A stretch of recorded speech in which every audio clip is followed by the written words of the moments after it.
अस्सलामुअलैकुम दोस्तों, कैसे हैं आप सभी लोग। Welcome back after long time. So guys welcome back. सही बात, ये मेरा भाई है बड़े पाक भाई। बंगला रिएक्शन पर आपका वेलकम बैक होने वाला है। मैंने कहा अपने भाई को भी उठा के ले से सबसे पहले हाल चाल पूछ लो। उसने पकड़ा आ नहीं रहा था, ठीक है। और बाकी सो गाइस अपनारा कैमन आची नम्मी फॉलो आची, कैसे हो आप? माफ कर देना पहले यार, इतनी देर बाद आया आप।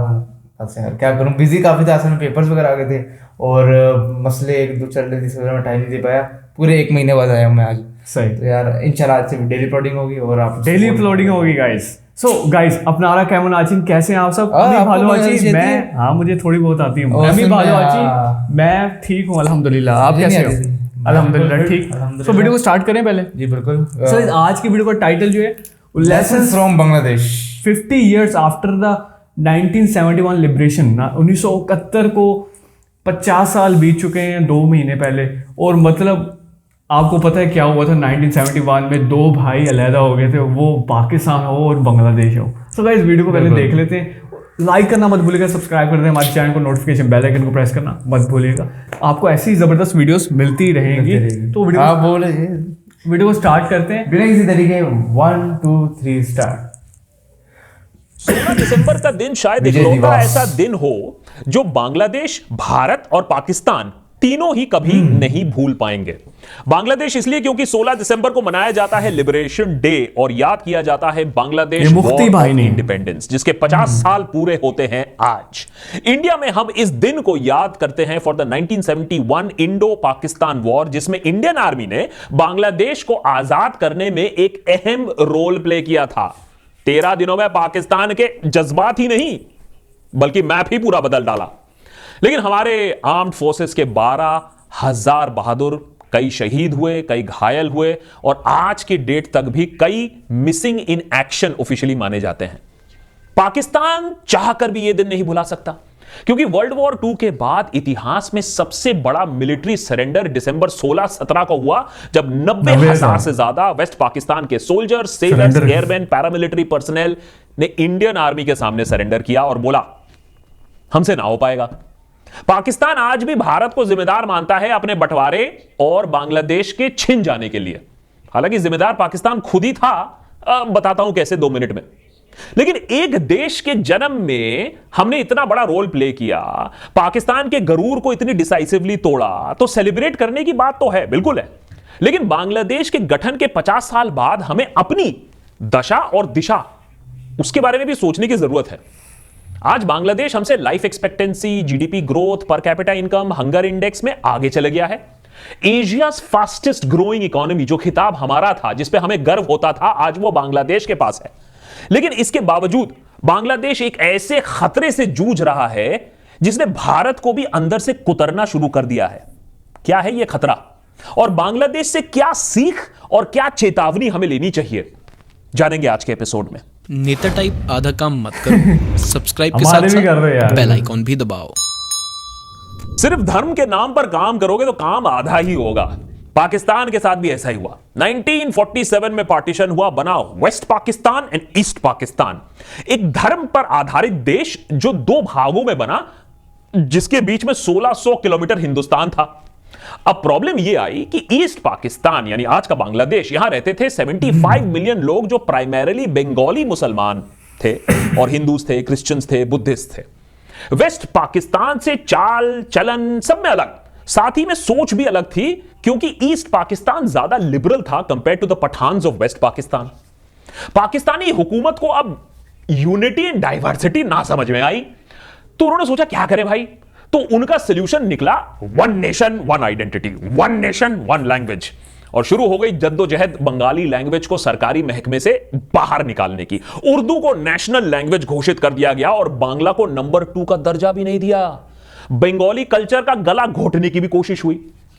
मोहम्मद अली जिन्ना ने पाकिस्तान की रचना तो कर डाली, लेकिन बांग्लादेश को आजादी के रास्ते पर भी उन्हीं ने डाला। 1948 में जिन्ना पहली और आखिरी बार वेस्ट पाकिस्तान गए और ढाका यूनिवर्सिटी के कर्जन हॉल में यह घोषणा कर दी कि उर्दू और सिर्फ उर्दू पाकिस्तान का नेशनल लैंग्वेज होगा। और जो लोग बांग्ला भाषा की पैरवी कर रहे हैं वो टुकड़े टुकड़े गैंग मेंबर्स हैं। सोच के अजीब लगता है, लेकिन राष्ट्रभाषा जबरन ठूसने से, किसी की मदर टंग को अपमान करने से एक देश का विभाजन हो सकता है। जी हां, इसीलिए भारत में कोई राष्ट्रभाषा है ही नहीं, राजभाषा है। क्योंकि हम किसी भी भारतीय का अपमान, किसी भी भाषा का अपमान और किसी भी कल्चर का अपमान नहीं चाहते हैं। और यही हमारी ताकत का सीक्रेट है, यही इंग्रेडिएंट है सीक्रेट सॉस। भाषा ही नहीं, देश को 1600 किलोमीटर की फासले में चलाना भी मुश्किल था फ्रॉम डे वन। अब जियो इंटरनेट भी नहीं था तो ये जूम कॉल कर लें, हैं? तो शुरू हो गई मांग सेपरेशन की और बनी Awami League as a counter to the ruling Muslim League. 1970 Sheikh Mujibur Rahman के अंडर आवामी लीग ने इलेक्शंस में भारी जीत हासिल की। ये ईस्ट पाकिस्तान में आजादी के बाद पहला इलेक्शन था। लेकिन you see too much democracy. West Pakistan के प्राइम मिनिस्टर याया खान ने फरमान जारी किया, बांग्लादेश में मार्शल लॉ घोषित कर दिया और इलेक्शन रिजल्ट्स गए ढीले। अब बंगाली नेशनलिज्म को कुचलने के लिए वेस्ट पाकिस्तान की मिलिट्री सरकार ने तबाही मचानी शुरू कर दी under the name operation searchlight. Hindi में बोले तो बेसिकली कहने का मतलब यही था, देश के गद्दारों को गोली मारो सालों को। बांग्लादेशी लिबरेशन वॉर 9 महीने चली और इसमें वेस्ट पाकिस्तान की मिलिट्री के साथ प्रो पाकिस्तान इस्लामिस्ट ग्रुप्स जैसे जमात इस्लाम एंड मर्सनरी आर्मीज रज़कसर्स ने लगभग 2 से 3 लाख बांग्लादेशियों को मार डाला। लाखों और बांग्लादेशी भागकर भारत में आ गए एज रेफ्यूजीज। उधर बांग्लादेशी नेशनलिस्ट ने भी अपनी गुरिल्ला फोर्स बनाई, मुक्ति बाहिनी, और पाकिस्तान को कड़ा टक्कर दिया। इसमें इंडिया का भी काफी कोवर्ट सपोर्ट रहा, ट्रेनिंग एंड इक्विपिंग द बाहिनी। ऐसा नहीं था कि भारत बांग्लादेश की मिलिट्री मदद करने के लिए डे 1 से रेडी था। हमारी आर्मी, हमारी इंटेलिजेंस रॉ ने यह बात साफ कर दी थी कि जल्दबाजी करोगे तो पाकिस्तान के इंटरनल मामले में दखलंदाजी मानी जाएगी और इंटरनेशनल सिंपैथी पाकिस्तान के पास चली जाएगी। उल्टा भारत पर यह इल्जाम लग जाएगा कि वो पाकिस्तान का बंटवारा करना चाहती है। हमारी फौज ने पाकिस्तान को वैसे तो 13 दिनों में करारी हार दे दी, लेकिन यह सिर्फ फाइनल चेकमेट था। शतरंज की चालें बहुत पहले शुरू हो चुकी थी। जनरल सैम मैनिकशॉ ने इंदिरा गांधी को बता दिया था कि मॉनसून के बाद ही स्ट्राइक करना ठीक रहेगा, और सरकार ने इसके बीच एक पॉलिटिकल और डिप्लोमेटिक जंग छेड़ दी।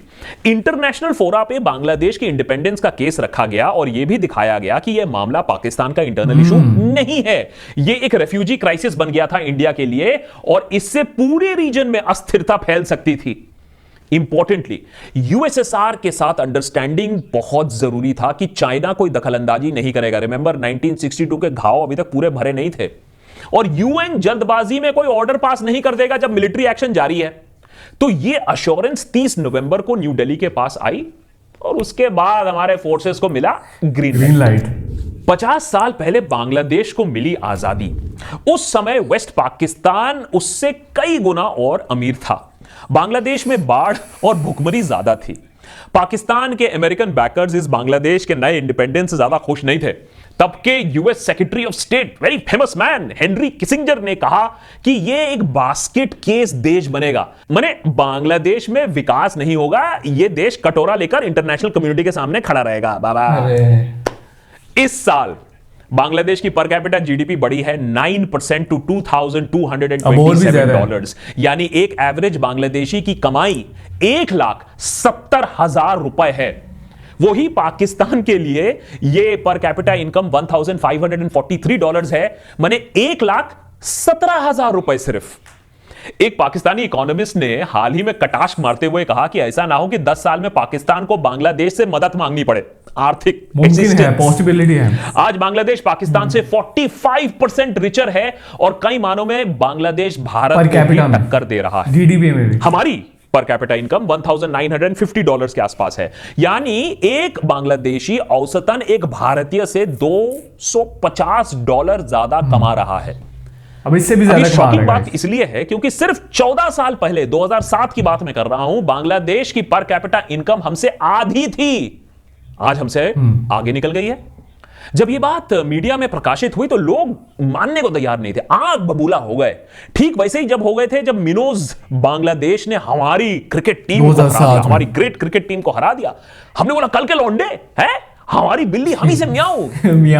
लेकिन ये मार हमने सिर्फ बांग्लादेश से कोरोना की वजह से नहीं खाई है।